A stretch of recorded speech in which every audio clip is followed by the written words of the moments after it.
Donc on en a ici, là, des anciens qui ont traversé, qui se sont fait attraper.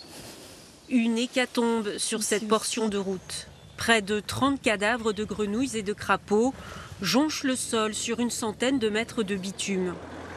En urgence, l'autorité départementale, propriétaire de la voie, a décidé de fermer provisoirement cet endroit particulièrement sensible.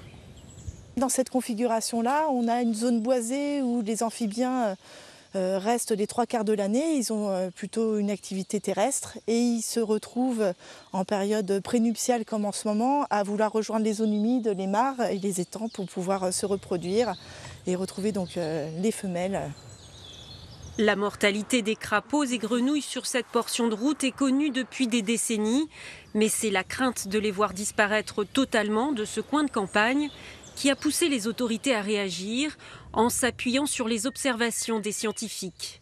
Il y a des travaux de recherche qui ont été réalisés et qui ont démontré que le trafic routier pouvait avoir un impact très négatif sur l'avenir de certaines populations d'amphibiens et donc pouvait amener à la disparition localement de populations importantes.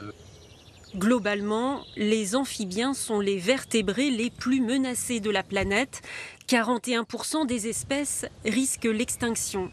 Depuis 20 ans qu'elle habite à côté, Agnès a pu constater, elle aussi, le déclin de ces animaux. C'est quand il pleut qu'il y en a, quoi. Mais on voit bien qu'il y en a moins maintenant, c'est sûr. À la nuit tombée, c'est le moment où le crapaud épineux entreprend sa migration. Mais le danger guette, l'interdiction de passer en voiture n'est pas totalement respectée, car elle occasionne un détour d'environ 3 km. À terme, c'est un crapauduc, comme celui-ci, qui pourrait être installé. Aux abords de ce bois, il a sauvé de nombreux amphibiens.